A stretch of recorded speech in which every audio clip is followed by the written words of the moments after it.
Most people think training at 50 means doing less, resting, not doing a lot, just doing the bare minimum to get by.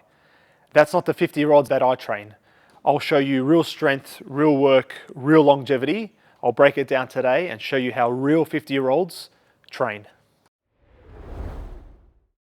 Here's what changes after 50 that actually matters. Now, first of all, number one is muscle loss.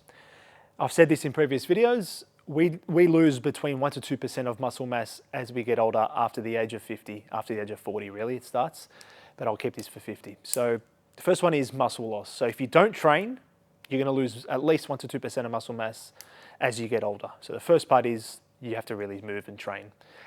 That's pretty much the first key part. Now, the second part, it's not controversial, but the second part is recovery takes longer. Now, with my clients, with my 50-year-olds, I give them enough recovery so they can bounce back and do the session again. The problem with a lot of people after the age of 50, it's either they don't train enough or they train too much, and the recovery is no longer happening. They just try and bounce back every single day.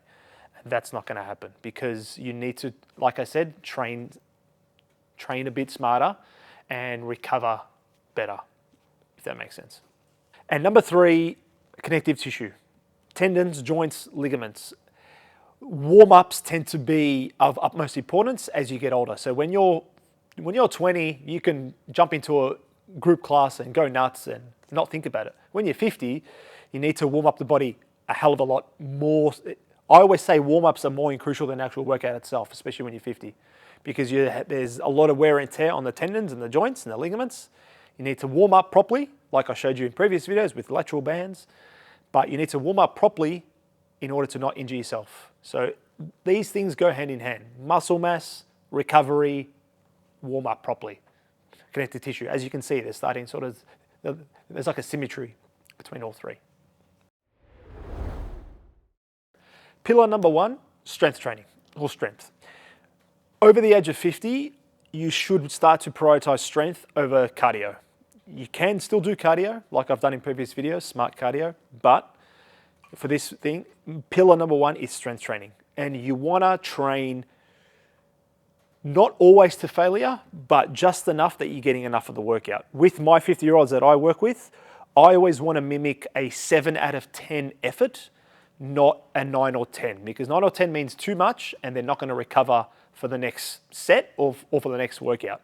And work with the compound movements. So squats, deadlifts, lunges, bench, upright rows, dumbbells, pull downs, all the major lifts that you can think of, you should still do them. With proper form is the caveat, because a lot of clients that I see that they come in, especially when over 50, they generally tend to come with bad habits, bad form, and then I have to sort of retrain it in them. So, and the reason why, again, also I love saying the 7 out of 10 is because I'm trying to create consistency over intensity, because I'm trying to give clients, I want them to be consistent in the gym. I don't want them to train for a year, get the best results, and they leave, and then they go back to what they were before. It's all about creating longevity in a lot of clients.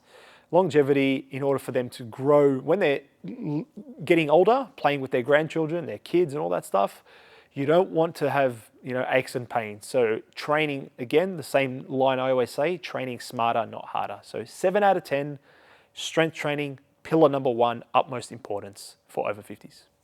Pillar number two, protein and recovery. Now, this is a big one because people often overlook this after the age of 50. Your body becomes less efficient efficient on protein. So protein starts to need to be of utmost importance, male and or female. So 1.6 to 2 gram per kilo of body weight. 1.6 grams of protein per kilo of body weight. So for example, if you're an 80 kilo male or female, you should be having at least between 140 and 160 grams of protein per day. Protein of utmost importance because as you're older, we're less efficient and we don't use it as well as when we're in our 20s. That's definitely big thing about this. Now, the second part of the pillar is recovery. Now, it's easy to say this. I know, don't kill me in the comments, but 7 to 9 hours a day of sleep of the utmost importance. Now, the best thing for recovery for 50s is sleep, because that's how you're going to bounce from one workout to the next. You're not going to bounce by having more coffee, and all this, stuff that you can take, pre-workout drinks to get you going through the workouts. Sleep helps to recover not just your muscles, but also your immune system to help you function as you get older. It's no more, sleep's more, yes, I know it's a luxury, but it doesn't get said in the fitness world, doesn't get spoken about in the fitness world, sleep, but it's very crucial for longevity and getting real results in the gym as you're getting older, especially in the 50s and 60s that I see with my clients. Pillar number 3, mobility and daily workouts. What do I mean by that? So a lot of 50-year-olds, they don't just do workouts. They go for walks, they go for runs, they cycle, they play golf, whatever they can is they move their body. They do the lawns on a Sunday morning. They take out the bins on a Sunday night. Whatever it is, a lot of 50-year-olds that I train, they're doing a lot more than just the workout themselves, because you need to incorporate different movements of the body rather than just squat, deadlift, lunge, all these mimic workouts that you do in the gym. You want to put your body in different planes of motion, different ranges of motion as you're getting older in your 50s, because you're going to create more imbalances in the body if you're only doing just gym workouts. So all of my clients, I always recommend doing whatever they can outside the gym, whatever movements they can.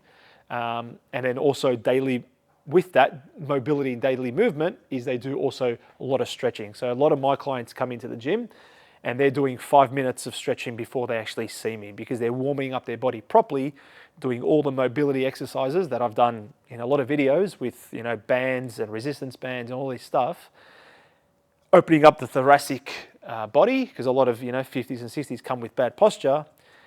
Having the constant mobility and daily movement helps to sort of strengthen up the body, but also stretch your body in the right way to not help and lessen the percentages of creating imbalances and injuries as you get older.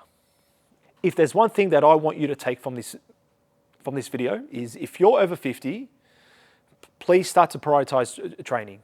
Now, you don't have to go out and do 50 million things, but just move. Get up and move. Whatever movement that you can do, whatever workouts that you can do, however you can do it, just do it. That's the message I want, especially when you're over 50, because the least movement you do, the harder it gets as you get older. Then more for what happens later is, obviously, as we know, what we fear of is more diseases, more illnesses, more sicknesses, and that's not going to be good for when you get older. So one thing that I want you to take, if you're over 50, please get up and move. Any movement is great. Those were my 3 pillars on how 50-year-olds actually train. They get real strength, real longevity, real results. It's not just about training harder, it's about training smarter as you get older. It's not about doing less, it's just about doing the proper movements, maintaining your strength as you get older. And you know the drill by now. If you're over 50, give me a comment on how you train, and if you love that video, hit that like, hit that subscribe, and share the love.